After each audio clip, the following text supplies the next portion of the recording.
The American pump shotgun market is ruled by two guns, the Mossberg 500 and Remington 800s. These guns have been subject to at least as much debate as to the 9mm VS, 45 ACP, or the Glock VS. While they are very similar, just saying Mossberg 500 or Remington 870 is a bit misleading. Both guns have dozens of variants. These guns are not just a single line but a series of shotguns. With Mossberg, we have the 500, the 535, the 590, the 590 Aeon, the Shockwave, and so on. With Remington, we have the Express, Wingmaster, Tactical, the TSE-14, the DM models, and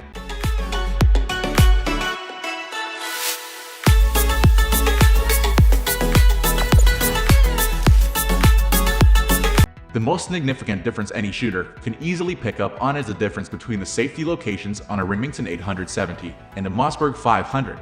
The Remington 870 uses a traditional push-button safety located on the trigger guard. Mossberg uses sliding safety located on the tang of the receiver. The Remington 870 safety is positioned behind the trigger and easy to reach. It can be used with any stock system with ease. It is much more friendly with right-handers. But that being said, a left-handed friend of mine uses an 870 and destroys us at shooting clays.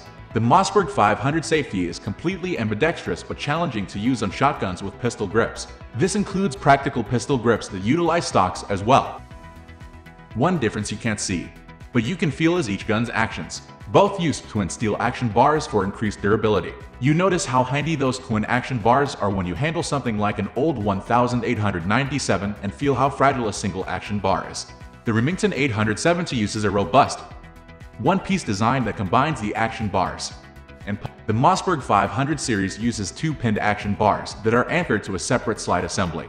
The end result is the Mossberg pumps tend to feel sloppy, and they move around quite a bit. You can feel the slop in your hands as you pump the weapon.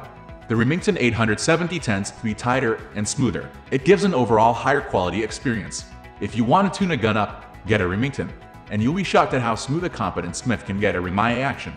The 500 series does make it easier to replace and repair the action.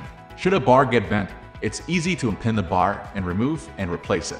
If a Remington 870 bar gets bent, it can be challenging to pull out the entire system and replace it.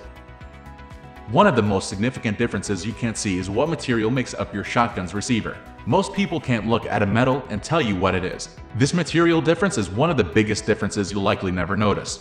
The Remington 870s use good old-fashioned American steel. Well, I don't know if it's American, but it is steel. This gives the 870s a more substantial receiver overall. The Mossberg 500 series uses aluminum receivers. While steel is stronger, there is likely never going to be a time you can break a Mossberg 500's aluminum receiver. While the difference exists between the materials, there is no practical advantage to using steel over aluminum. AR-15s are made from aluminum, and we trust it'll work. The most significant practical difference is the weight of the guns. Remingtons, on average, tend to be heavier guns by anywhere from a pound to half a pound when like VS, like is compared. Another somewhat hidden, but often desirable feature for shotguns is extending the magazine capacity. Shotguns are typically restricted to a relatively low ammunition capacity. The ability to add a few extra shots can be highly desirable. With the Mossberg 500, it's complicated. Adding more capacity is difficult because of the magazine and barrel design. To do so, you need a new barrel and matching tube to do so. You can't just screw on an extension and go for it. The barrel attaches directly to the magazine tube and not around it. The Mossberg 590 series corrects this and allows you to connect the magazine extension directly to the tube. The Remington 870 is traditionally a simpler weapon to utilize when it comes to adding an extension. Remove the magazine cap and then screw on the extension. Well, that was the old days. Now on a lot of models, they are dimpling the magazine tube. Improper extraction and ejection are likely the most common cause of firearms malfunction outside of ammo-related issues. Needless to say, it's an important function. Shotguns deal with an odd round when you think about it.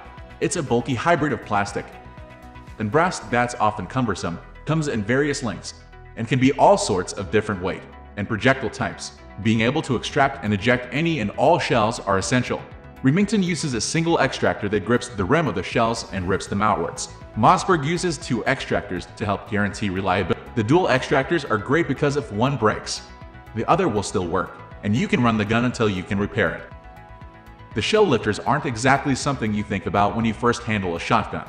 Once you start loading and shooting a lot, and primarily when you shoot Mossberg 500s and 870s a lot, you notice that the Mossberg is more comfortable to load.